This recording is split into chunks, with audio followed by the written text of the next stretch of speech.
የአመራሮች የሙስና ትስስርና ቡድንተኝነት ወረዳው ከልማት ተጠቃሚነት ውጪ እንዲሆን እያደረገው ነው ተባለም። በጉራጌ ዞን የጉመር ወረዳ አመራሮች በኪራይ ሰብሳቢነትና ቡድንተኝነት ውስጥ ተዘፍቀው ወረዳው በሚጠበቀው መልኩ እንዳይለማ አድርጎታል ተብሏል። በወረዳው ከቀድሞ ጀምሮ የተንሰራፋው የሙስናና የኪራይ ሰብሳቢነት ሰንሰለት አሁንም ድረስ ቀጥሎ ዜጎች እያማረረ ነው።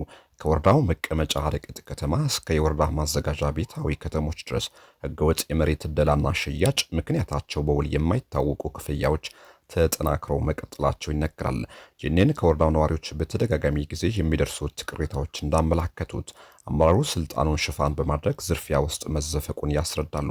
በተለይም በአክሲዮን ስም ቤተሰቦቻቸው ሰብስበው የከተማው መሬት ያድላሉ፣ ህገወጥ ግንባታ ይፈጽማሉ።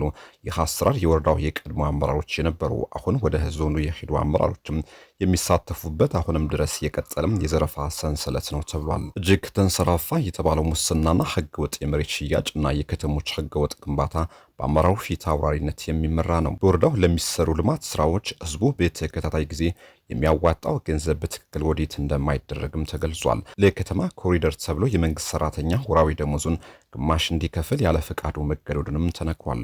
በወረዳው የመብራት መቆራረጥና መጥፋት አሰልቺ ሆኖ ሳለ ክፍያው ግን በከፍተኛ ሁኔታ መጨመሩን ነዋሪው እንዳማረረውም ተገልጿል። በወረዳው የሚገኙ የቀበሌ አመራሮች በአፈጻጸም ደረጃ ከሚጠበቀው በታች መሆኑን በቅርቡ ወረዳው ባደረገው ግምገማ እንደተገለጸ ጂኒን ተመልክቷል።